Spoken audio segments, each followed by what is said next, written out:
So self-care is nourishing every part of yourself. So there is the physical part. So it is hard to heal and come home to yourself if you're living out of vending machines and drive-through windows. Why? Because your food affects your mood. And there's nothing life-giving in fake food. Yeah. So, as I like to say, as your grandmother would say, like, put some vegetables on that plate, put some greens on that plate. So fruit and vegetables, I like to think of, before I eat something, can I say, I'm eating this because I love myself? Then some things I won't be able to put in my body because I actually want to live. And we have it flipped where we will call those things the treat. I am treating myself by giving myself something that's killing me. So to have to flip it. And of course, in moderation, because when people hear that, they're like, do you mean I can never have, right?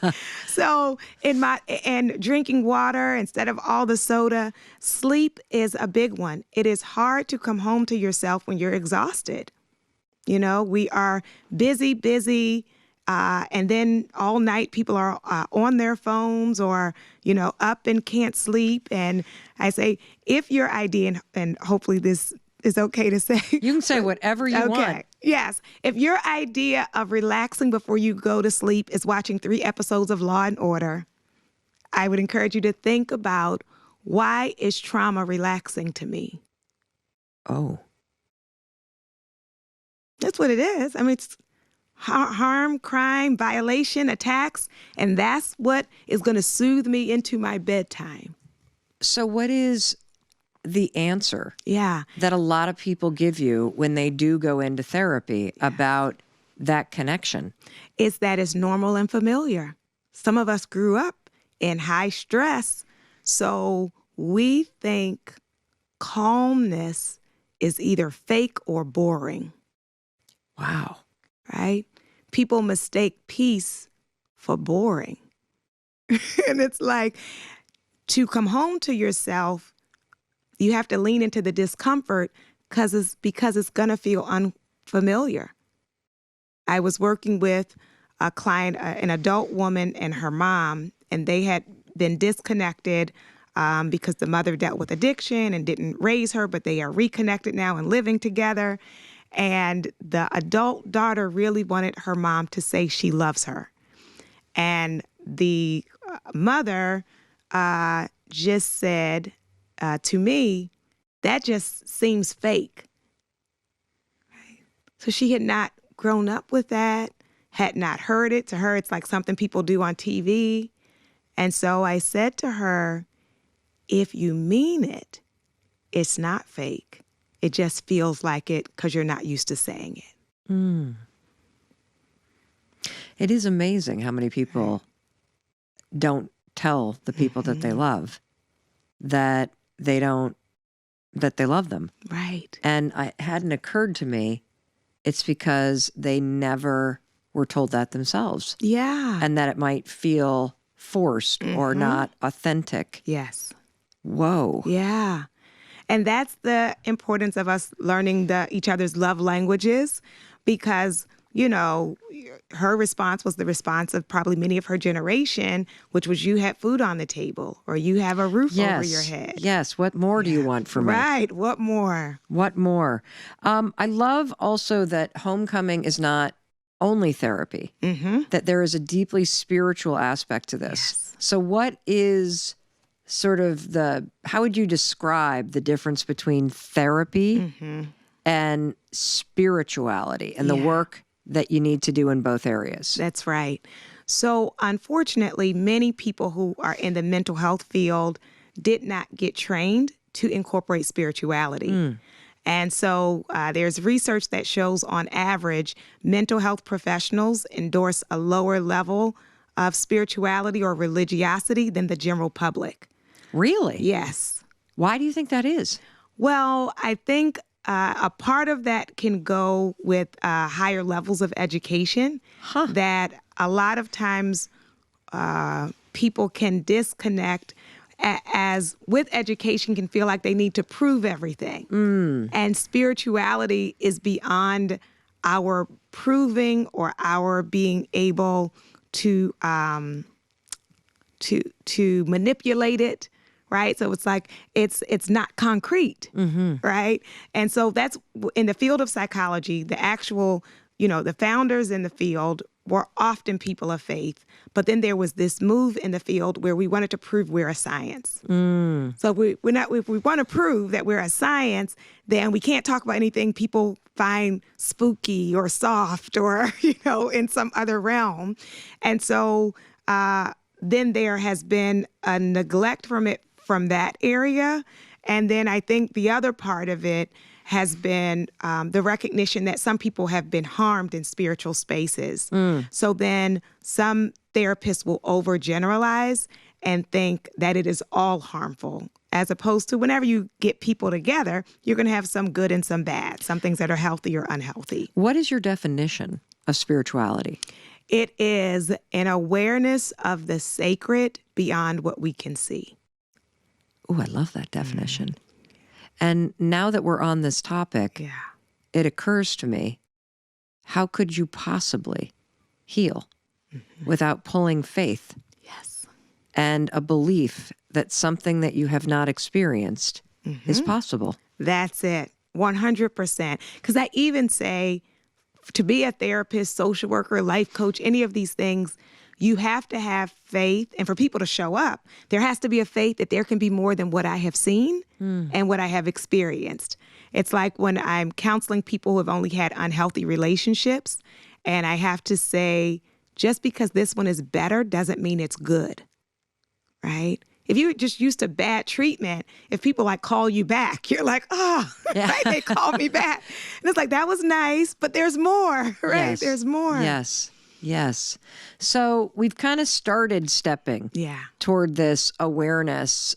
How do you combine the spiritual practice and the belief in something that you may have never experienced or seen with the work to start to heal, or as you say, reparent yourself in the physical space? That's right. So a part of it is what gives us the motivation to do the work, because a lot of times we're operating based on evidence, which is what we've seen. So if I've only had bad experiences, my parents abandoned me, this person left me, this person mistreated me, if I believe that is all that exists, then the conclusion would be, I am unworthy. Right? That's the only possible conclusion, because, this idea, this, victim blaming, self-blaming of, if I deserved better, I would have received better. And you will hear people blaming other people for being mistreated. They'll say, oh, well, you must have allowed it. And so in order for me to come to a different conclusion, that I am worthy of what I have not yet experienced, I have to have the belief of the more. How the heck do you do that when your whole life you have experienced either abuse or mistreatment or discrimination or violence? How do you, when you have evidence that does make you feel unworthy, because I'm sure you get these DMs and these emails all day long, so do we, of people who so want to believe that they are worthy, that something is better, that they can change their life for the better. And you and I can sit where we are and go, of course you can. I have just I have so much evidence that it's possible. It's both spiritual and I could argue the case. Yes. But for somebody who is sitting in the disbelief, how do you cross over to belief? So it's a couple of levels. One of them is to get people to reflect on, what do they believe all human beings deserve? Well, I believe I'm a chicken. And all I see are chickens. And I believe I'm on the ground. You know what I'm saying? We go back to this. How do you possibly convince yourself that you could be an eagle if you've never seen one? Yes. So what we connect with is disrupting what we call the cognitive distortions. So it's not That's just... That's a big word. What is cognitive distortion? So your false thoughts, the lies. Okay. The lies you told yourself and the lies other people told you. What if, But let me give you an example Okay, of the please. lies. So for people who were molested, yes, they either were told directly or indirectly that that is their fault, right? That it's because they developed early, or it's because they shouldn't have been over there, or whatever it is, that somehow that's on you. And so we have to demonstrate that that is a lie. So how do I demonstrate that that is a lie? Does every girl who develops breast early deserve to be molested? of course not. So you are not an exception to that rule. Oh, Yeah, I see. yeah. I can see another lie because I'm a survivor of that kind of abuse. Yeah. It's the shh, don't tell anyone, or you'll get in trouble. Yeah. Yeah. And what I learned about that, I say from my own journey, is I was taught that keeping quiet kept the peace until I realized whose peace is it keeping, Oh, right? The offender's at peace. The people who don't want to deal with it at peace. And I, in this little body, am holding all of the war. So I don't want to hold it anymore. wow. Yeah. You know, this is what we're taught. You're going to upset things. You're going to upset people. Nobody wants to hear that. And yeah, there's no peace. Whose peace are you keeping? Yeah. You're making it easy for everybody else as it's slowly Right. destroying you. Absolutely. And often then they're doing it to multiple people over the course of years. The silence gives freedom for it to continue. How do you counsel people who, in the process of starting to come back home to themselves, to learn to fly, to stop holding the peace for other people around you? How do you counsel people to then go back into their life? Like let's just say it's a relationship. Yeah. Where you have somebody that you're dating or in relationship with, and there's alcohol or drugs. You've had the conversation. You've gone around and around and around. Yeah. And you're the one that's not saying anything. So you're keeping the peace for them. Right. How do you handle like that sort of disruption in your life now that you're starting to, because it's scary. Yes. The it homecoming is. process can also be scary because you're going to have to confront things. And it's going to require some losses. And some people are not going to be happy with the new you. People like the silent you. They like the compliant you. They like the doormat you. Who wouldn't like that? Right? So when you start getting some opinions and start getting your voice and not wanting to do some of the unhealthy things you've been doing, not everyone is going to celebrate. And that will be important for you to see who wants me whole and who prefers me broken. And then I will have to start making some adjustments. And there are a range of ways we can do it. So like in the work chapter, we say there's one path for if I want to stay on this job and how do I restore myself? And there's another path where I need to leave this job. And in relationship with people, whether romantic or otherwise, some I will have to end and some it will have to be different because I'm different. And there can be a grieving there. Wow. You know, in your new role, you are really wanting to bring access to therapy, to mental health support, to the process of a homecoming for people, to as many people as possible. So why is therapy, what is therapy and why is it important? Yeah. So therapy is when you have a trained, licensed facilitator who understands how to journey with you from where you are back home to yourself without judgment and with compassion and without needing you to take care of them.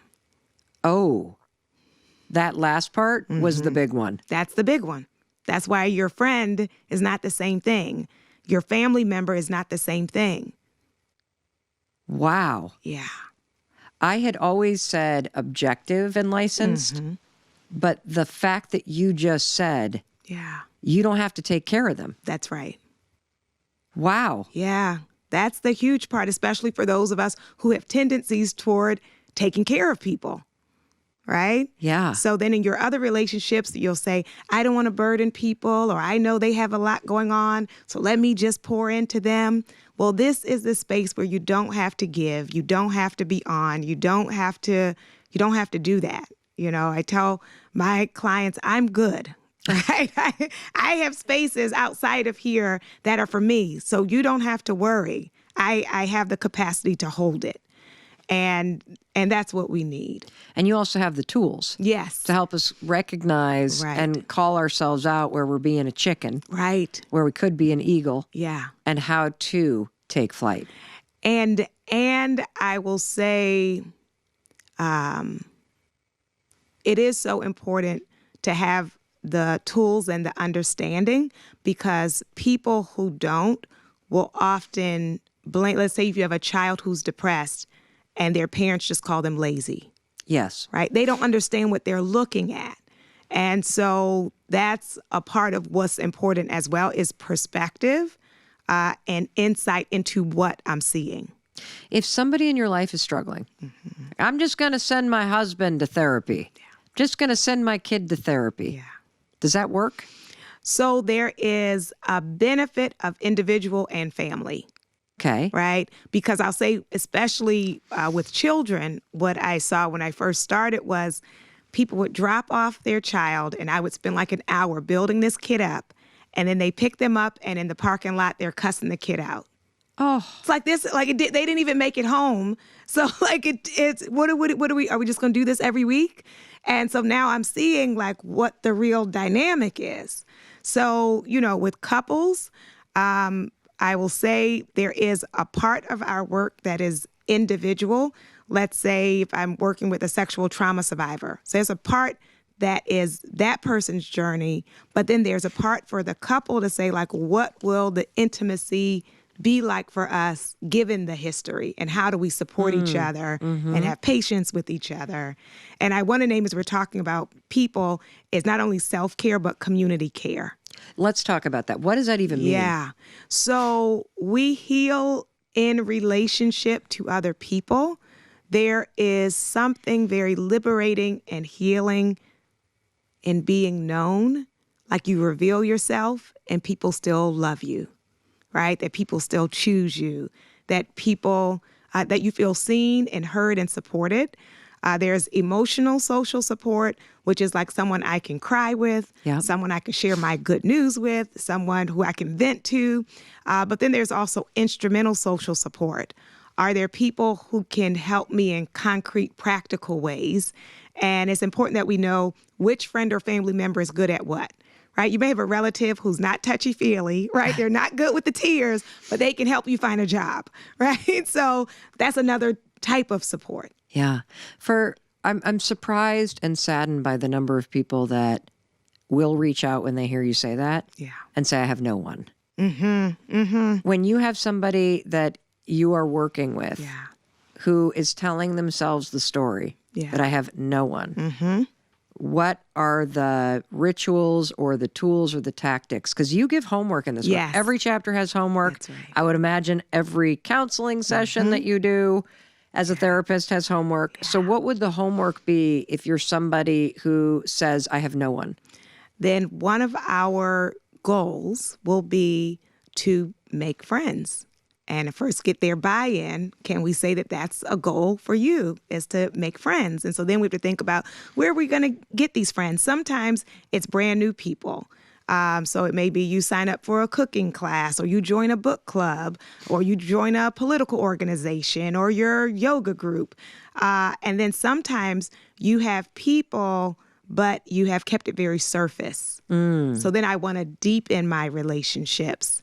And the Surgeon General has been talking recently and issued the advisory about loneliness. Yep. And what I like to tell people is loneliness is nothing to be ashamed of.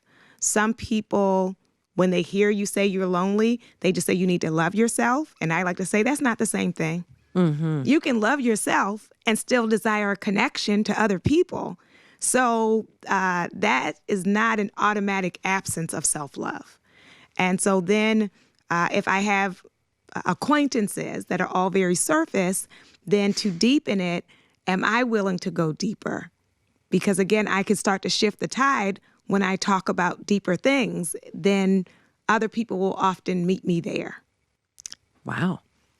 And what about, we just touched on this, and I know so many people do not like what they do for a living. Yeah. And in the book, you write about having a job that was very toxic. Can you describe what it felt like to walk into work and how you practice a homecoming when you're in a toxic environment? Yes. It is so stressful in your body, in your mind. And that's even before you can do your work. Right, just the the Sunday scaries, the driving in, dreading it. It's terrible. And so then, of course, you can't flow in a spirit of excellence because you're, battling all of these other dynamics. And so I like to encourage people to create a morning ritual so that you show up with your cup already full. So can you give us an example? Yeah. What does that mean? Yes. So first of all, wake up before you have to get up. Okay, what does that mean? That means don't set your alarm for the time you have to jump out of bed and jump in the shower, because now you've already started your day frantic. Yes. So now I'm going into a toxic place already feeling anxious. Okay. So you want to wake up a little bit earlier and then figure out what are the practices that would nourish me. For some people, that will be listening to music. I like to say, in every season of your life, come up with your theme song. Yep. So your theme song will get you in the right mindset. Doing some stretching next to the bed, body movement, exercise. Some people go for an early morning walk. So then they already feel settled and slowed down. Meditation and or prayer. Reading something inspirational and that can kind of create the mantra for your day. Why does this matter? Because when somebody's like, you have no idea. I have this abusive boss and these jerks that I work with, and I can't quit, and I've got bills to pay. Don't sit here, Dr. Thema, and tell me that I should freaking stretch. Yes. Go for a walk. Are you crazy, woman? Yeah. Like, why does this matter?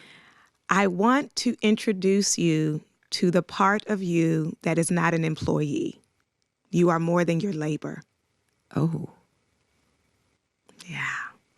So if we center our full session every week on your boss, then all you are is your boss's worker. And there is a you beyond your boss. Wow. Is that true about being in a bad relationship too? Yeah. That they consume a lot of your energy and time, but you were a person before you met them. And whether this continues or not, you're going to be a person. And we want to meet that person. We want to nourish that person because there is more to you than what they see. And a part of what they're responding to is they see the vastness of you and don't like it. How do you not give a shit? And these are just 4 random things that I just tried to distill down because I want to give you a takeaway. This shows you a little behind the scenes. It allows me to show you more of my personality and have a fun way of having you meet Cameron, one of our producers, and Jesse, who runs video and production here for the podcast, and Christine, our COO and CFO, who did not want to be on camera. And I'm proud of just like, fuck it, I don't give a shit. I'm just going to jump on, even though this is out of my comfort zone. And Amy, who's, one of our senior team members and producers here. But I'm like, I got to figure out like what's something you guys can grab onto. Okay. So the first one is rule number 1 for how to stop giving a shit about things that don't matter. Rule number 1, try giving a shit about everything and see how it feels. I'm dead serious about this. I know it sounds stupid, But why not worry about what shoes you're wearing? Worry about what everybody's thinking. Worry about what your boss is doing. Worry about what's going to happen next week. And then stop and ask yourself, is that working for you? Does it really work for you to lie in bed at night and worry about what your friends are doing? Does it really work for you to scroll through social media and worry about the weight you've gained or worried about this? Does it really work for you to obsess about what outfit you're going to put on 7 different times before you leave the house? Does it really work for you to worry about the fact that your makeup is running and you just... Drop the mask. Like, that's the point of this. Because if worrying about everything and giving a shit about all this stupid stuff actually worked, you'd be happier. You'd feel more secure. You'd have more time because you would work. But it doesn't work. It is so liberating when you realize that, my God, I'm robbing my own energy and my own focus and my own confidence by worrying about so much shit that doesn't matter. Stop it. Stop it. And if you can't stop it, I would just goose it, man. I would step on the accelerator and I would worry about every damn thing and then ask yourself, is this really helping me? Because it doesn't help you to put your hand on a hot stove. That's why you don't do it every day. That's rule number 1. Rule number 2, this kind of goes back to the stuff we talked about with CNN and kind of zooming out and visualizing who actually is criticizing people online. I mean, come on now. Let's show some empathy. So rule number 2 for me that has helped me really stop obsessing about what other people are thinking or other people's reactions is I've come to believe that almost everybody you meet is at about the emotional maturity of somewhere between 8 and 12. I think that's where most people get stuck. Most people's disappointment is an 8-year-old throwing a tantrum. Most people being mad at you is about as long as an 11-year-old is mad at you. And we conflate adults with adult maturity when it comes to their emotional reactions, and 99% of the population does not have it. And so if you can kind of imagine your boss as an 8-year-old, like I think about the guy that we were meeting with at Audible, great guy. I freaking love him. I hope we do a ton of business together. But I think about him as like a cool kid, you know, who's playing games and video games and super innovative and super smart. And it allows me to just relate to him on that human level instead of trying to do that gamesmanship and bad boss and I'm going to get the deal done. No. Think about everybody as between the emotional maturity of 8 to 12 and you'll worry a lot less about how they react. Now, rule number 3 is incredibly important, and I want to thank my team for helping me distill this down because I think this is super, super, super important. Rule number 3 is when it comes to not giving a shit, there is a time and a place for it, okay? And I'm going to take this even further. There is a time for really important standards and being rigid about following them, and a time to amplify your self-expression. And I'm going to give you a tool in just a minute for how you can really use this. In fact, no, I'm going to give you the tool now because I think it'll make more sense. Think about a seesaw, you know, that teeter-totter thing. It's a balance. And so in certain environments, like maybe when you go home, home still feels like the same operating procedures as when you were 8 years old. And so maybe you've been really putting more weight on the side of the way things have always been. And you've really not been giving a shit about your self-expression. The opportunity here is to see where in your life you have stopped being you. You have started giving a shit about things that don't align with your value, that suffocate you, that make you feel like you can't be you. That is not a place that you should be. Those are not relationships you should be in. But you got to think about this kind of like a seesaw. Where in your life are things out of balance and you're starting to give a shit and put weight into things that no longer align with you? And where can you bring things more into balance so that you can be yourself, you can be self-expressed, and you can do so without offending people around you, without you violating corporate HR policies? So we were talking a lot about open-toed shoes. And if I were walking into JP Morgan to close a massive, e-learning, corporate training deal, I probably would not have worn my Valentino espadrilles despite how much they cost. I probably would have worn something else, or at least I would have gotten a fucking manicure, okay? Why? Because there is a time and a place to be cavalier. Your job is a place to pay attention to standards. Why? Because they're paying you to do something. A job, I hope it's fun. I hope you're part of a culture and you have a sense of belonging and you feel appreciated. But the bottom line is you're there because you're getting paid to do something, which means you should care more about the standards and the culture and the operating procedures than you might in your day-to-day life. Why? Because you are making an exchange for money. But I have one giant caveat when it comes to talking about standards in the workplace, and I want to take this opportunity to have a conversation with you about it because it is incredibly important. It is very real.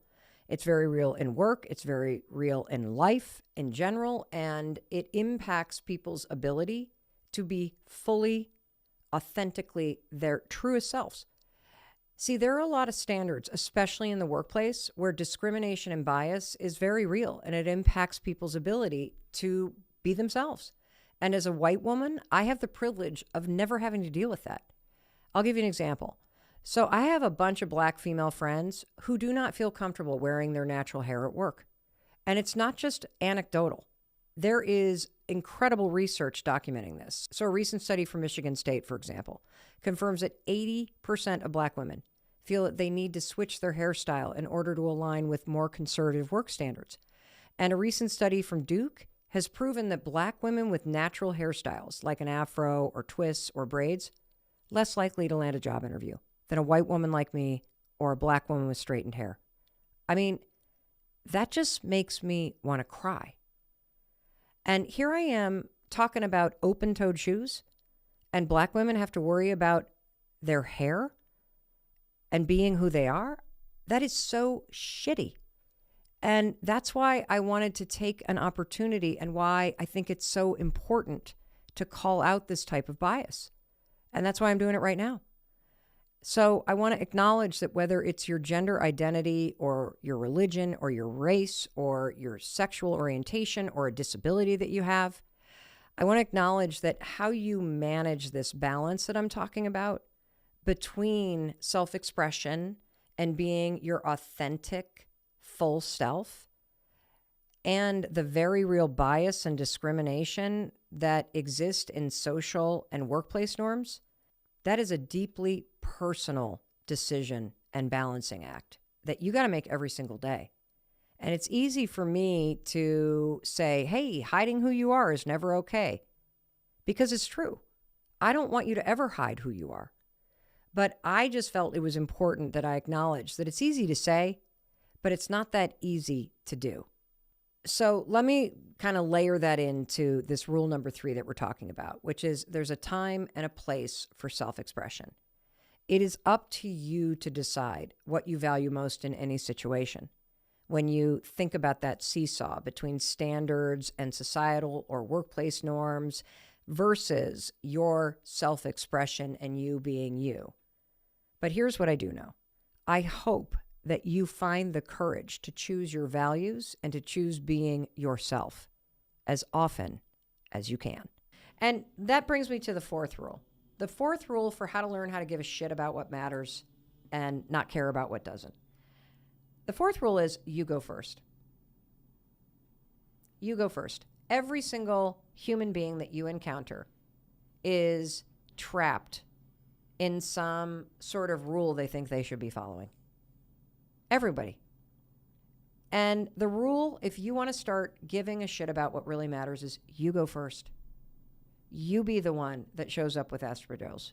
You be the one that says, I'll pull on that spacesuit and climb into that thing. You be the one that brings the fun.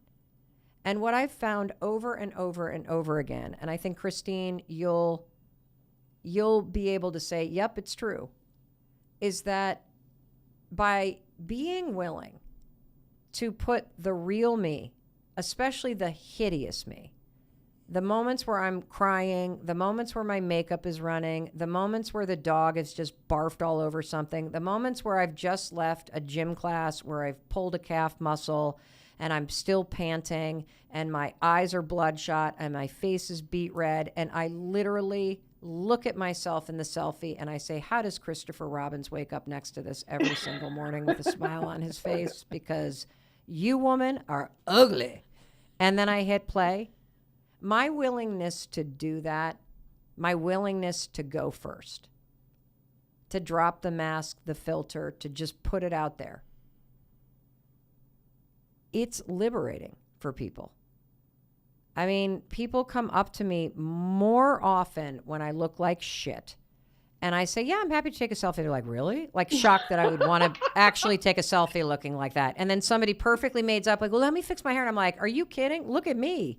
I look like a labradoodle that just ran a marathon. I mean, give me a break. Get the selfie up here. Let's go. I'm going to make a kissy face because my jaw is frozen and it makes it look like I'm taking a shit when I try to smile. But what do you see, Christine?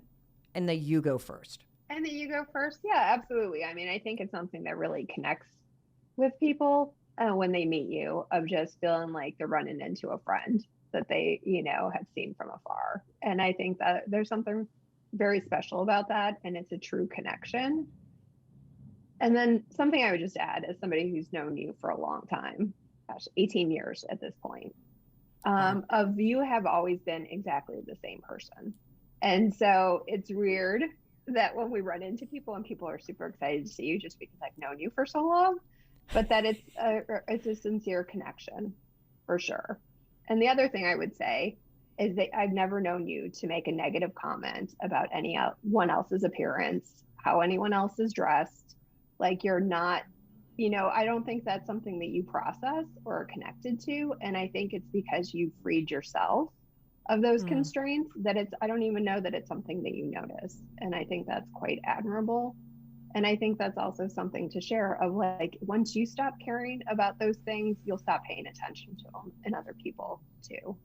And it makes it better for everyone. That's a huge, profound point, because I've heard other people, Christine, make this point where they go, when other people judge you, it's about them. It's not about you. But I think you just illustrated why. Because I don't ever critically judge what anybody else looks like or what they're wearing, because you're right. I don't judge myself for what I'm wearing. I mean, I can laugh at myself. I have humanity and humor about it, but I'm not actually very critical of myself. And I think if you can eradicate that in yourself, it's true. You don't actually criticize other people. It does begin with how you treat yourself. And this also then reinforces what I'm saying about empathy. All those people that you're trying to be friends with that are competitive, or they're like the high-end group, or they're the fancy people, and you feel that criticism, they're deeply critical of themselves. And that's the circle that you're chasing. Like, you got to get right with you. And it's an interesting topic, how to not give a shit about, stuff, because it sounds like a throwaway topic. But I think at the core of a great life, it's really one of the most important skills that you can actually learn, because what you're doing is you're really giving a shit about your values, and you're putting your attention and your mindset and your effort toward what you value, and you're spending less and less time and energy on things that you don't. I love that famous Nipsey Hussle quote. If you look at the people in your circle and you don't get inspired, then you don't have a circle, you have a cage. And I'm going to add to that quote. If you look at the people in your circle and you can't be yourself, then you don't have a circle. You are in a cage. And you got to be very careful about this, because here's what I've realized over and over and over again in my own life. It's that my own behavior and my insecurities are almost always what put me and keep me in that cage. And that brings me to a final story I want to share with you from last week. It's a story about our daughter, Kendall, and how insecurities can put you in a cage. If you follow me on social media, you're probably aware that our daughter graduated from USC last week, and she was given the honor of singing the national anthem at the 140th commencement ceremonies for the University of Southern California. So we were there. It was an unbelievable moment to watch our daughter sing the national anthem a cappella in front of 20,000 fellow graduates and their families. So we're talking at least 50,000 people there as she was singing. And one of the coolest things is as she was singing the national anthem and as the song starts to build, you hear the crowd getting louder and louder. And you can also hear her just coming into the fullest, most authentic version of who she is. Just take a listen to this moment.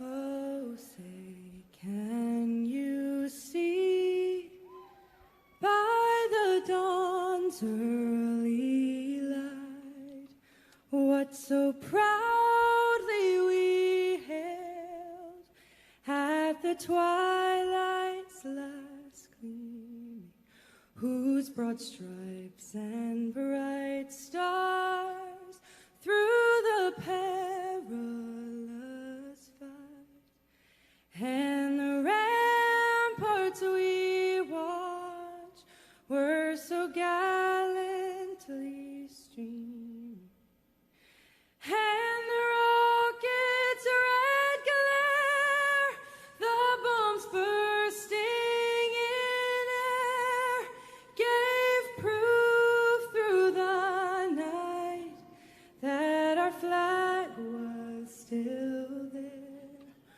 Oh, say, does that star-spangled banner yet wave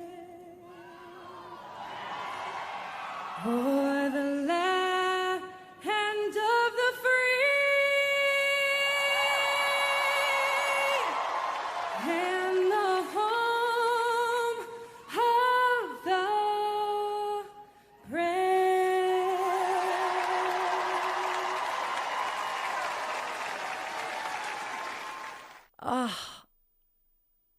That moment will probably be one of those moments that flashes before my eyes on my deathbed, like a core memory.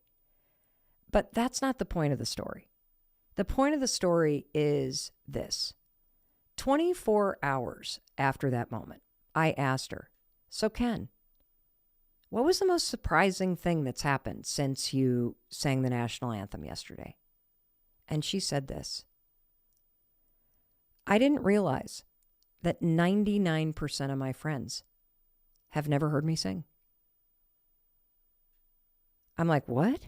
She said, yeah. She said, hearing me sing at graduation was the first time in 4 years of knowing me that they had ever heard my voice. Now, keep in mind, she is a popular music major. For 4 years, she has been performing in college. And just stop and consider that 99% of her friends over the past 4 years have never heard her sing. Why? Because of her insecurities. See, she gave a shit about what people would think about her singing. And if you look at her social media, for the last 4 years, there was only one post on her Instagram account. And that one post was of her singing. But that's it. Now, this is her deepest passion. Her standing before people and singing and sharing herself, this is the truest form of her self-expression. And yet, she put herself in a cage because of her insecurities. That's so sad. And I know you're doing it too. That in some area of your life, you are so concerned about what other people might think that you're not sharing your full self. That's what it means to put yourself in a cage. Now, here's the good news. The door to that cage, it's wide open. And it always has been. I hope this episode has inspired you to open your wings and express yourself, your full self. Because when you drop those insecurities and you stop caring so much about it and you allow yourself to just be you, you, my friend, will set yourself free. So, Dr. Sherrod, you have uncovered this link between change and experiencing happiness and joy in your life. And so many of us fear change. And yet, what you're finding is that our ability to change and pushing ourselves to change and experiencing new things in our life is foundational to you enjoying your life and having moments of joy. And so you've been researching something called habituation, which is a phenomenon that our brain naturally does. And it's also going to help us understand why pushing yourself to change and grow and learn new things is a critical part of your life and you enjoying your life. So can you tell us about habituation? So habituation, it's really a fundamental process, our fundamental rule that governs how our brain works and every neuron in it. And it's basically our tendency to respond less and less and less to things that are constant or that change very gradually or are frequent. So for example, an easy example, you walk into a bakery, there's like the smell of the baked goods and the cake, and studies show that within 20 minutes, you cannot detect the smell any longer. The olfactory neurons in your brain stop responding because the smell is constant around you, right? So very fast, they will actually stop and you won't be able to smell it. You probably had this with perfume, right? When you first buy perfume and you put it on, it's really salient. Next day, a little bit less, third day, a little bit less. A month goes by and you can't smell your own perfume. It's so true. Yeah, so that's habituation. Or you jump into a pool, it's really cold, but you tend to get used to it. After a few minutes, it's less cold, right? Mm-hmm. And so just as you habituate to smells or to temperature, you also habituate to more complicated things in your life or in society. So for example, you get used to, there's a new romance, right? It's really exciting, but over time it gets less exciting, right? So you have less of a reaction, less of a physiological reaction, less of an emotional reaction, but you also get used to the bad stuff, breakup, right? You get used to that. There's less of a reaction to that. You get used to the view of the ocean and you get used to pollution too, meaning you're able to detect it less, you're able to see it even less. Mm-hmm. You get used to a new job, to a promotion. You react to that yet less. You habituate to that. You can habituate also to losing a job. And so because of habituation, we might have some great things in our life, like a loving relationship or a comfortable home or interesting job, but they don't elicit as much joy on a daily basis as you'd expect them to. Just because you're used to it? Right. You don't notice them anymore, right? You could have a wonderful, comfortable home, which when you first bought it, you were so excited and you kind of really kind of noticed everything. But now you're there every day, right? So it doesn't elicit as much of a reaction. The same thing with a job. When you first got the job, you're like, oh, you're just amazed that you could do what you could do. But now you're doing it every day. You're doing it right. So it has less. It doesn't mean that people don't appreciate it all, but less so over time. And it's a similar thing for the bad stuff in life. So there could be bad things around us, societal things like sexism or racism, or could be cracks in your personal relationships or inefficiencies in the workplace. But if they've been there for a long time, we stop noticing them. We just kind of get used to them and we stop. And if we stop noticing them, we're less motivated to change. So how does this impact our happiness? Because it seems like it could have good and bad implications. And I think it's really interesting that your brain itself is reacting to something that you're getting used to. So it's not like you're some sort of jerk that's just zoning out. It's that your brain, in your words, this is habituation, right? That you're becoming really familiar with your partner or with where you work or your neighborhood. So how does this impact our happiness? Well, it means that the good things around us can create less happiness, right, on a daily basis. So the stuff that's really good, and everyone has some good, stuff around us. Again, it could be a relationship. It could be a comfortable home, but those things don't elicit as much happiness. So that has a negative impact on our happiness. Okay. Right. However, on the flip side, if something bad happens, even if it's really, really bad, a loss of a loved one, we habituate to that as well. To the bad stuff in life, we habituate. And it could be a good thing because we don't want to feel like a breakup, right? We don't want to feel that pain that you feel at the very beginning. You want to habituate, right? So then you can move forward. So that's good. That's right? very good. But on the other hand, there could be some bad things that have been there for a long time and they're kind of like in the background. And because of habituation, we don't really notice them. And that's not great because then we are not motivated to change. And it turns out if you do notice and you try to change and you're successful, well, that will enhance your well-being and your happiness. Well, I think that's what the thing that's super cool about your research is that there is a direct connection between the happiness and joy that you feel and the amount that you're willing to change. Mm-hmm. And what is happening in your brain when you experience something new? Right. So really, our brain, you can think about it as a front page of a newspaper. It cares about what's new, right? What just happened. It doesn't really care that much about the old. And it makes sense, if you think about it like in an evolution kind of way and in, your ability to adapt. When something new is happening, your brain needs to process because maybe you need to react, right? Maybe it's like threatening.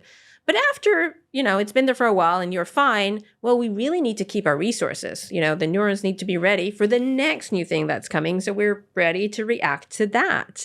And so new is what we are noticing the most and what we're acting to the most. And just to give you kind of like a fun example. Yeah. I was working with a tourism company where they wanted to know what makes people happiest on vacation and when they're happiest on vacation. So we went to the resorts and we surveyed people and we asked them, hey, what was the best bit of the vacation? And there was one word that they repeated more than any other word, and it was first. The first view of the ocean, the first cocktail that I had, the first sandcastle that I built, right? The first was new and exciting. Now, the second view of the ocean, that was good too, but it wasn't quite as good as the first, right? And the second cocktail, fifth cocktail was quite good, but it wasn't good as the first cocktail. And that's because of habituation, right? We feel less. And the other interesting thing was when we just looked at the data and we wanted to see when were they the happiest, we found that they were happiest 40 free hours into a vacation. So 40 free hours gave you time to unpack and really focus on the fun. But from that point on, fun started dwindling, right, over time because we habituated. You were still happy on day 8, 7, 6, and 5, but not as happy as you were 40 free hours in, right? Because you have started to habituate to the environment, to the activities. So how do we apply this research around vacations to our own life? So I think it suggests that maybe we want to have more frequent vacations, but shorter ones, right? So instead of going away for a couple of weeks, you might actually go for a long weekend a few times. Now, sometimes it's not possible if you're going far, but what that means is you will have more of those 40 free hour peaks. You will have more of those firsts. And you know what else you will have? You will have the anticipation of the vacation. Because this is what I didn't tell you. I told you that the happiest time is 40 free hours into the vacation, but I didn't actually tell you that the really, really happiest time is a day before vacation. So there is a study that was conducted where people who were about to go on vacation were asked every day of the week before vacation how happy they were, every day of the vacation for a week how happy they were, and then every day of when they came back after vacation how happy they were. And it turns out that people are happiest before they even step on the plane. So the day before vacation, they're still in their office working on their computers, but in their mind, they're on vacation. And in their mind, it's quite wonderful. When they go on vacation, it is good, but it's not as good as it was in their mind the day before. The anticipation of good things is what really makes people happy. So if you have more vacations, you have more of those anticipations, and you have more of the afterglow as well. Well, you know what? There's huge implications if you take this even out of the context of vacations and you just say, what are things that I look forward to? Right. Whether it's a date on the calendar 8 months from now where I'm going to get together with my favorite family members, or it is some day that I'm taking off of work to take a class, or it is some cool thing like it sounds kind of dumb, but I'm going on a walk this weekend with my husband, and it is a guided walk looking for owls. This must mean I'm in my 50s, but I am so excited for this thing.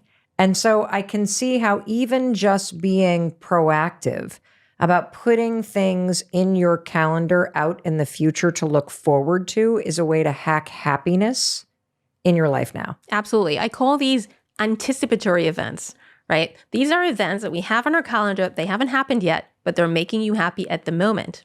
And in fact, this is why when you ask people about which is a favorite day of the week, people prefer Friday by far more than Sunday. Because Friday brings with this the anticipation of everything that they had planned for the weekend, whether it is, a hike to find owls or whatever it is, right? But Sunday, you might be out hiking and looking for owls, but you have the anxiety of the work week. So indeed, anticipation is something that's really, really important. And so have that holiday booked, have that activity booked. It can be, a night out. It could be a hike, very simple things, right? And that makes us happy at the moment. What's so interesting about this research that I really like is that you got no choice in this. Like your brain is literally filing away information based on your familiarity with it. And so what is the implication for your relationship? Because as I'm sitting here listening to you talk about the research on vacation, which I think we can all relate to, I'm also thinking, oh, well, probably right around day 43 or week 43 as you're dating somebody and you're wondering, why is this person no longer being proactive? Why is this person no longer seeming to make an effort? Why is this no longer feeling as exciting? Is that habituation? Yeah, so habituation has a lot to do with this, right?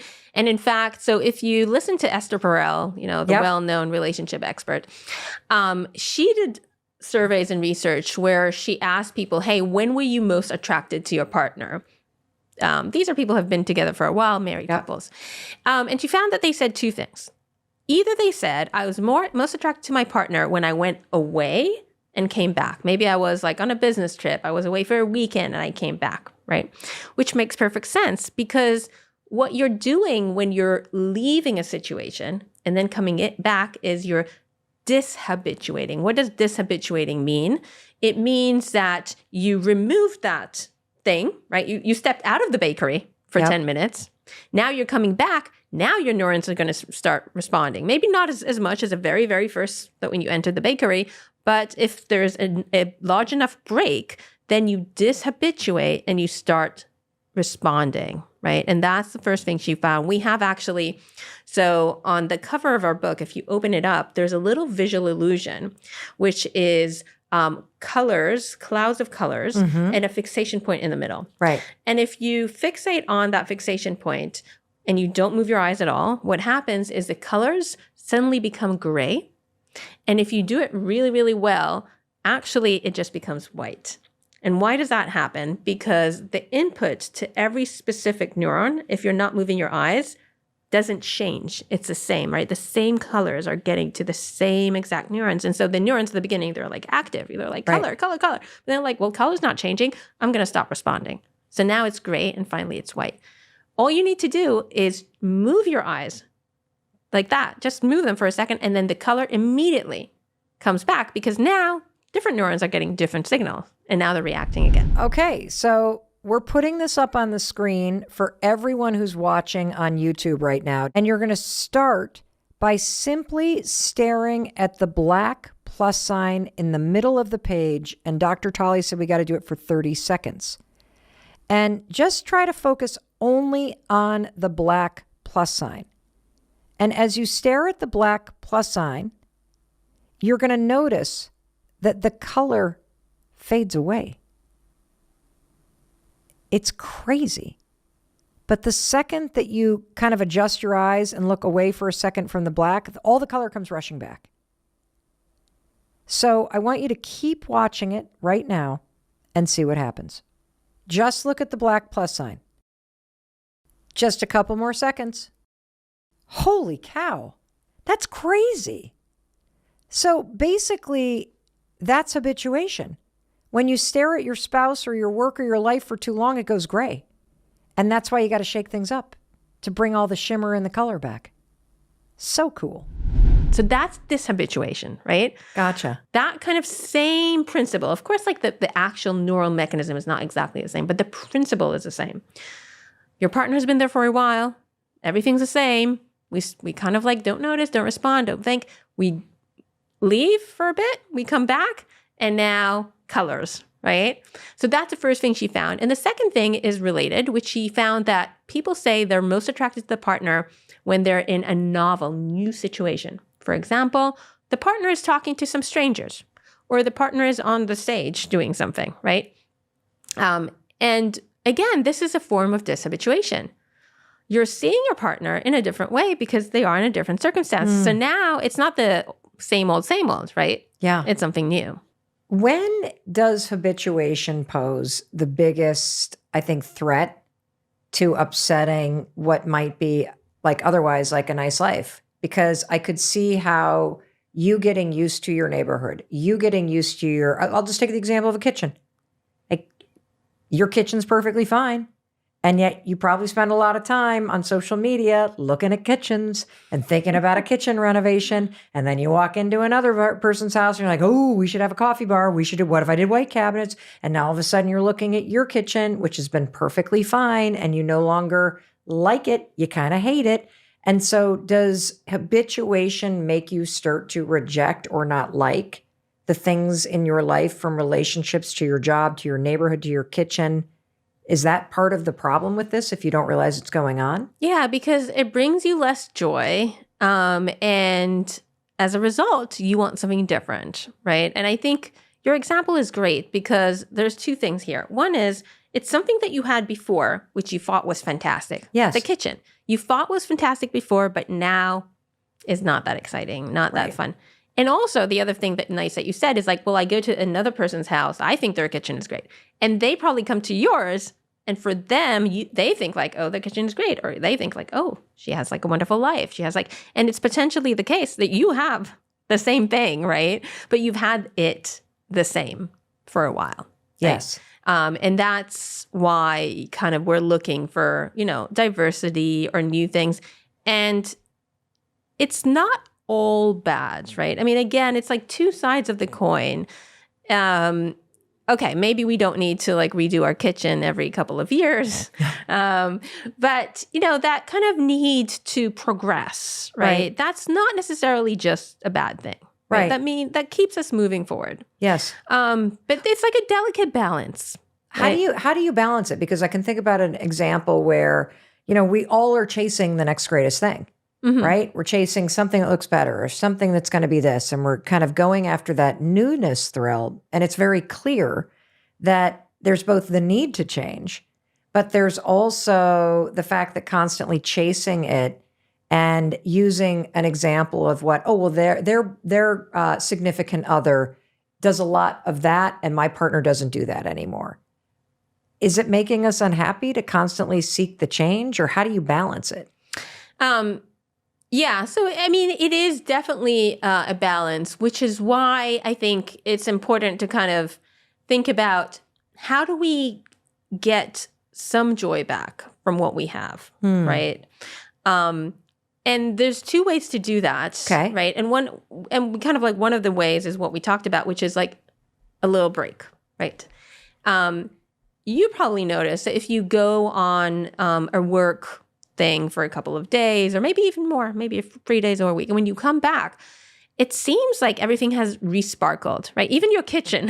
Yes. I'd imagine that if you're away for enough time, you come back and the kitchen has resparkled, right? It suddenly does look great. So does Chris. And I think he looks at me and is like, you're not so bad after all. And the home and everything else.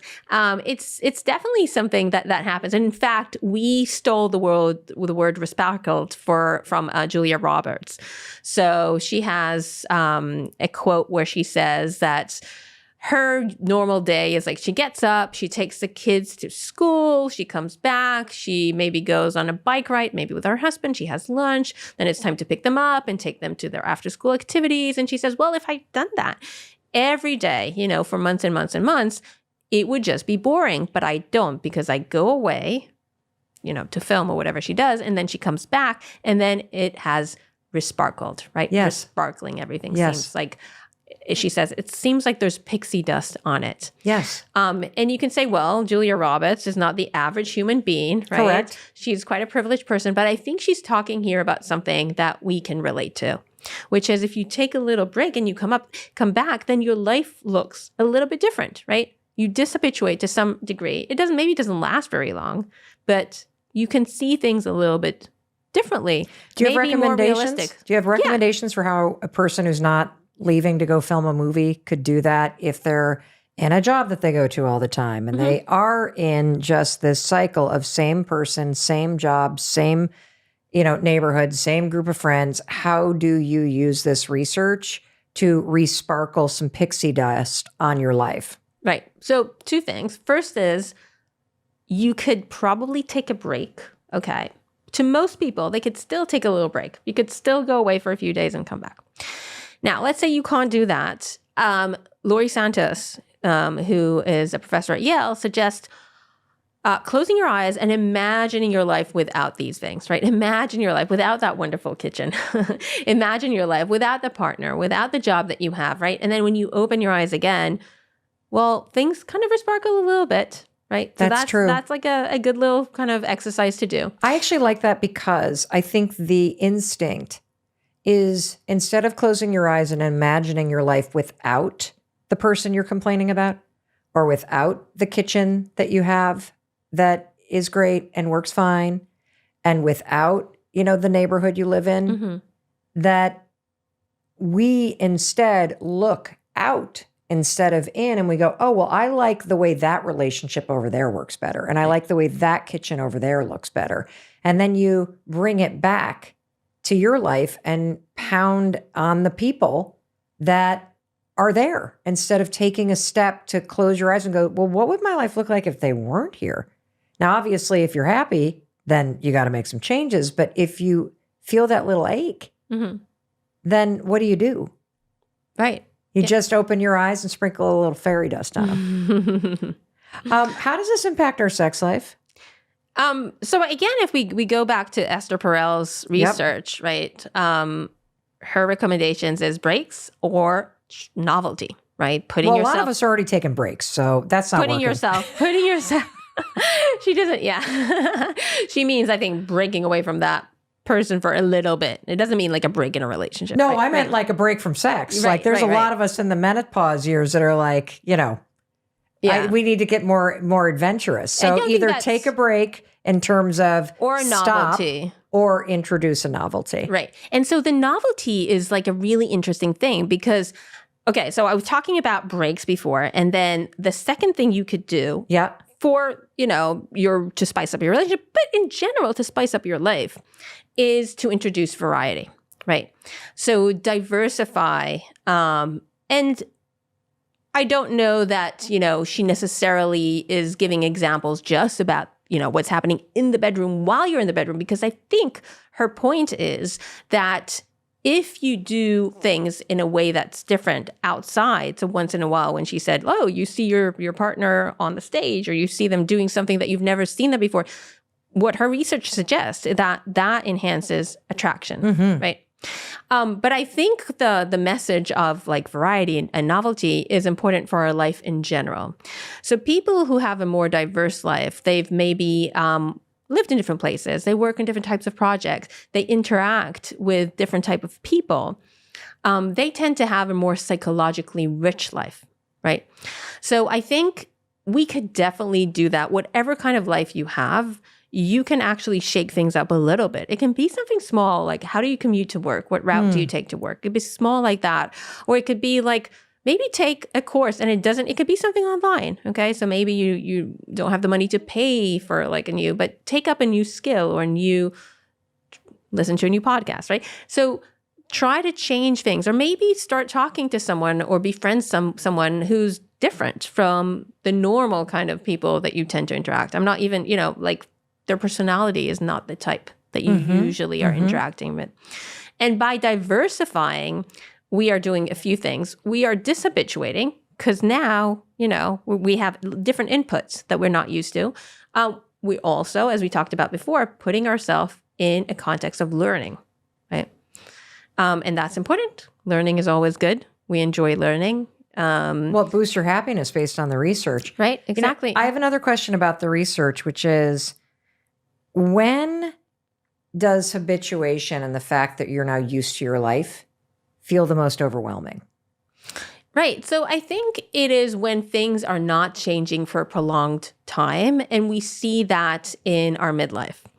And so there's this interesting thing called the U shape of happiness.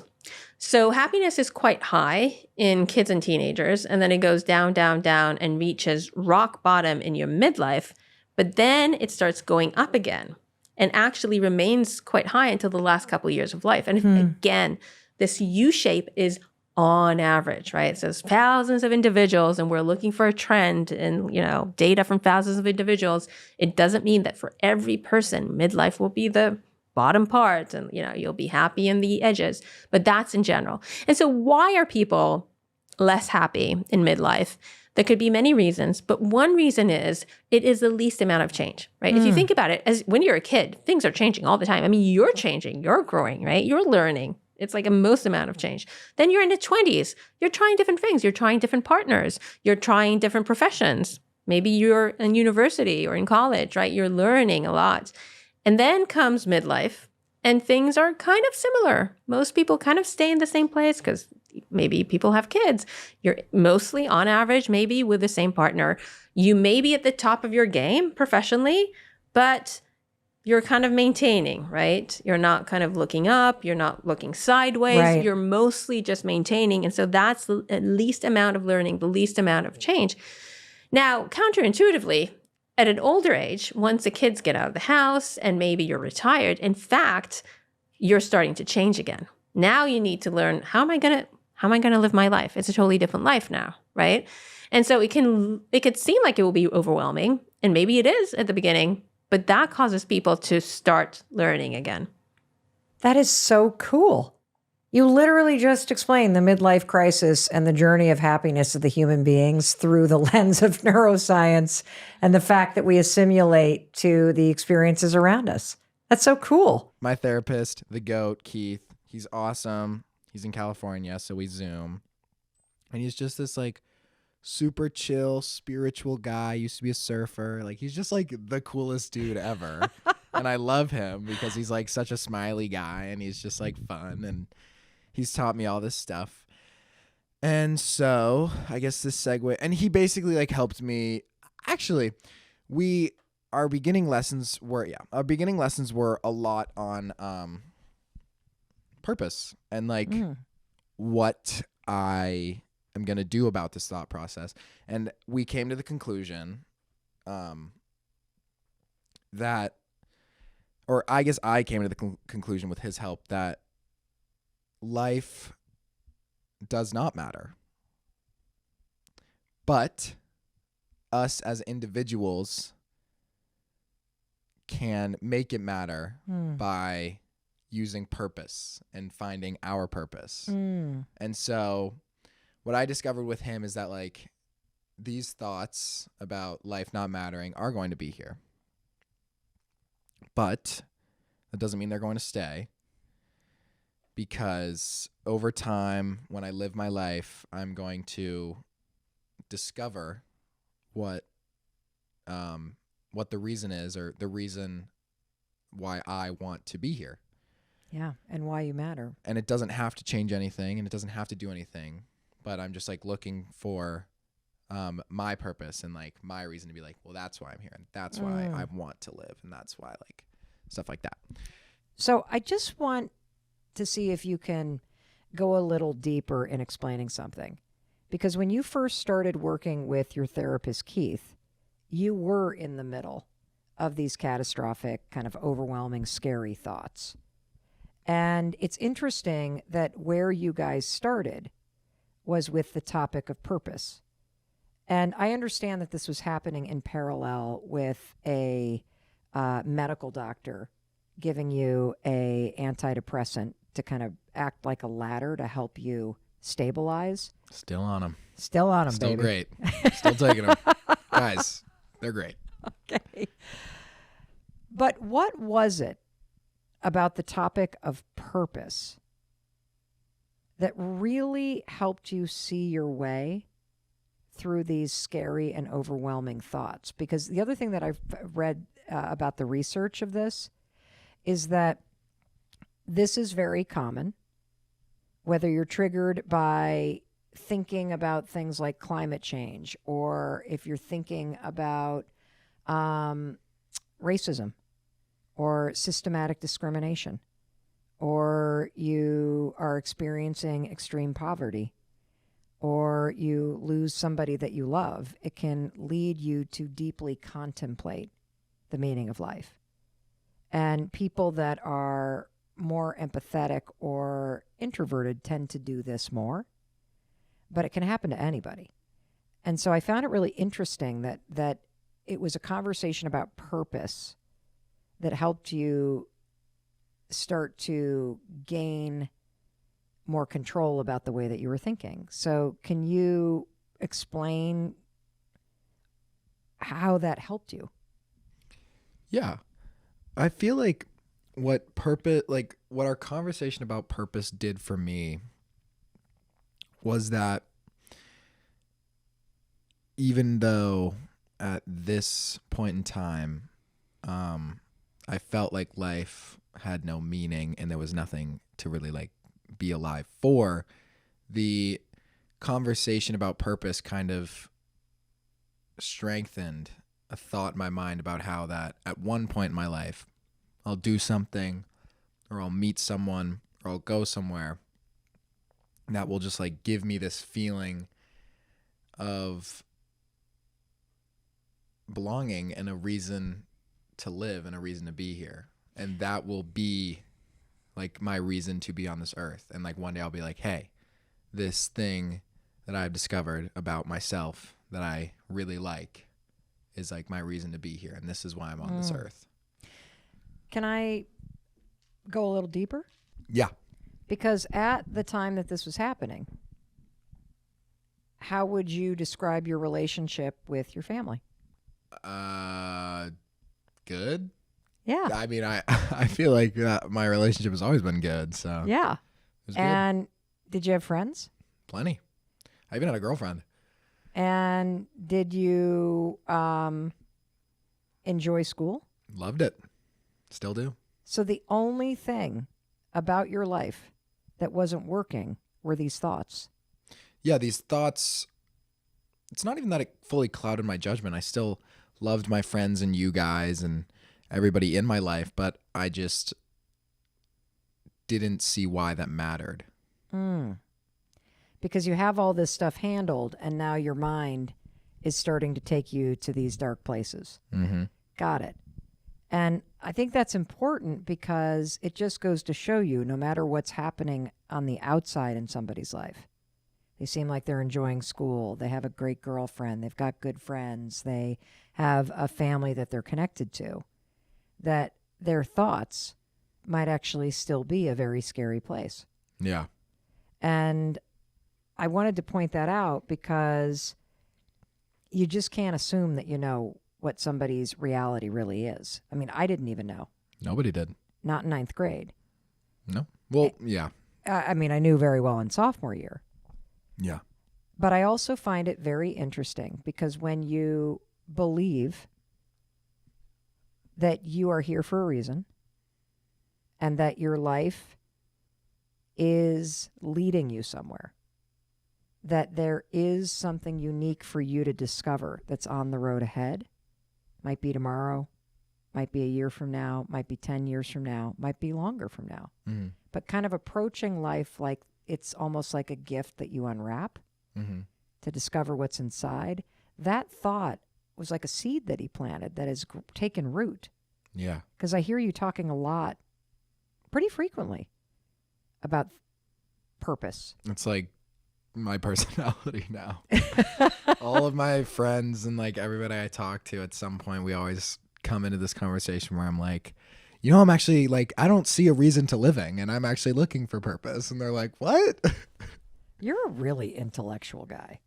Because I would label this an existential crisis, which is basically questioning existence. Yeah. That's what happened to you.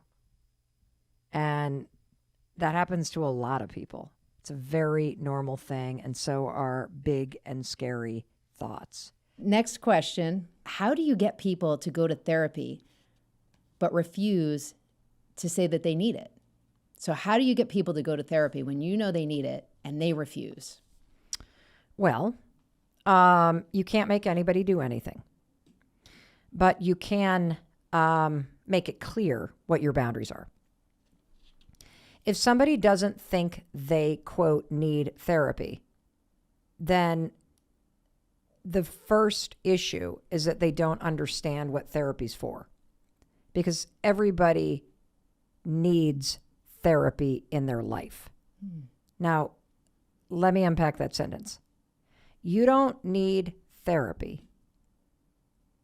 You need therapy in your life. What does that mean?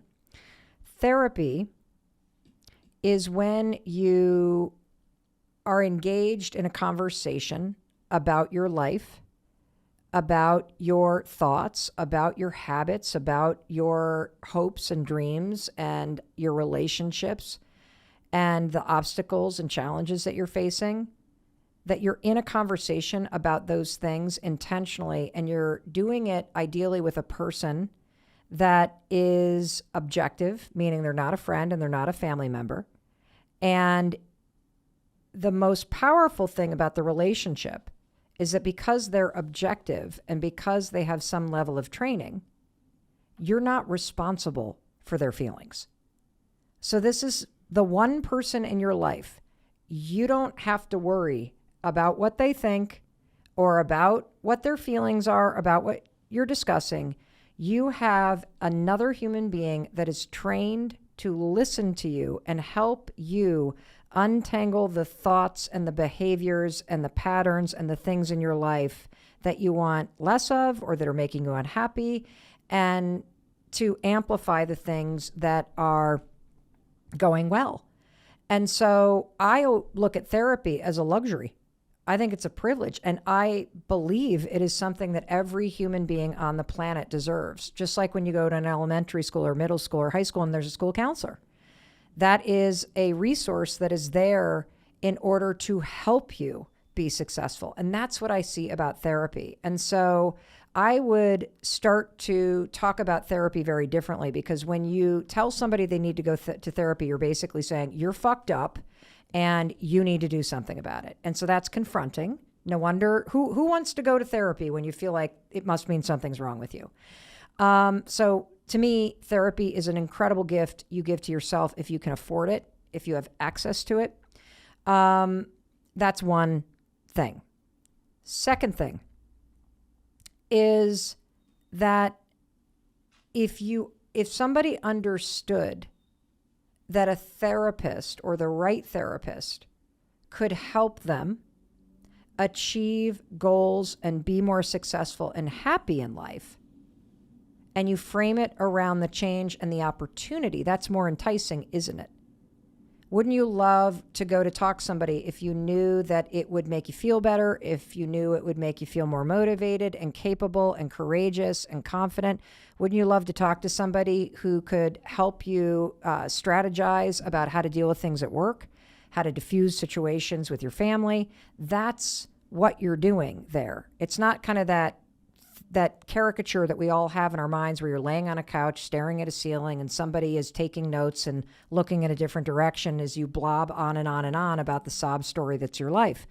That is not what my therapy sessions are like, and that's not what therapy has to be. And so I think you could frame it differently. Now, one other thing. You tee it up like that, and then you got to use the let them theory again. Let them decide whether they're going or not. Because again, you can't force somebody. You can't shame somebody. You can't drag them. If you're a parent, of course, you have agency over your kids, and you should empower your kids to talk to a therapist if you think it would help. But I'm talking adult to adult. That said, you got to let them make a decision, but then you've got to let yourself express what you need. It is 1000% your responsibility to say to somebody, I'm worried about you. I'm worried that you have depression. I can't handle this on my own. It is killing me to watch you struggle. And I need you to see a therapist. And I've found one, and I have made an appointment for you. It is your call if you're going to go or not. I've done the work, but I am asking you, because I am so worried about you, to go see this person and talk to them and get some support. If they say no, now you can express a boundary. I can't be in this relationship if you're not going to get help for your depression. I will not stay married to you if you do not get help for your addiction. I will have to end this if you cannot be sober. And if you refuse to get help, I am very scared that you're not going to be successful. And I would love for you to be successful. And so how you go about it is yours. But if you're not going to address this, then I'm not going to stay. And that's on you. That's not manipulation. That's clear communication. See, what most of us do is we badger somebody to go to therapy, right? And then we get pissed off when they don't go, or they go once and then they bark about the therapist. And then you know what we do? We never express a boundary. We just build up resentment. And then that resentment builds within us and we don't express it. It comes out in like barking and this and that and fighting and no longer having sex with the person and just being kind of angry and frustrated, when this whole thing could have been fixed by you being a clear communicator. And sometimes a clear communicator means, if you don't do X, then I'm not going to be in this relationship. That's what a boundary is. It's a clear line in the sand. There isn't a lot of gray in this area because most relationships die on the vine because of built up resentment. And the reason why resentments build up is because you're not fucking talking about the things you feel about. Absolutely. Did I go off track there? I think a lot of people are going to have stern conversations with their partners tonight after hearing that. I love that. Or me. And, you know, look, you don't have to be like, I'm out of here after 17 years of marriage, because people don't pivot on a dime. But you can say, I'm worried about this. I'm giving you 3 months to deal with it. I want you to go to therapy. I've done the research. Here is the person. I am asking that you do. I did this with Chris. He was struggling with major depression for, turns out like 7 years. Thank God he had healthy habits, or the guy probably would have died from it. And by healthy habits, I meant waking up every morning, meditating every morning, going for a walk in the woods every morning, doing work that made him feel like he was doing something meaningful, writing in his journal every single day, talking to a therapist. But he did not want to face a depression diagnosis, and he felt that if he took medication, it would be weak. And I was concerned that all of the fucking meditating was making the depression worse because he was isolated. And there is new research out that shows that too much meditation can make depression worse because you are sitting in your thoughts. And it was, in my opinion, making it worse for Chris. And I had to finally, after 2 years of watching him get worse and worse, go, look, here's my boundary, because what you're doing is not working. You need to go on the medication that the psychopharmacologist and our marriage counselor have both recommended, and you need to take it for a fucking year. And if you can't do that, this marriage won't work. Because I can't sit here and watch you get worse and have you argue against the thing that the professionals are telling you to do. And he took the medication. And do I feel like I won? No. I feel like I expressed a boundary, and that freed me of any resentment and desire to control him. And it made me feel safe. And that medication gave him a ladder to climb out of the mental hole. And after a year, he went off it. And he's been great. And in the words of our therapist, the medication got him out of that spiral, which allowed the therapy we were doing to work. Hey, it's Mel. Thank you so much for being here. If you enjoyed that video, by God, please subscribe because I don't want you to miss a thing. Thank you so much for being here. We've got so much amazing stuff coming. Thank you so much for sending this stuff to your friends and your family. I love you. We create these videos for you. So make sure you subscribe. Mwah.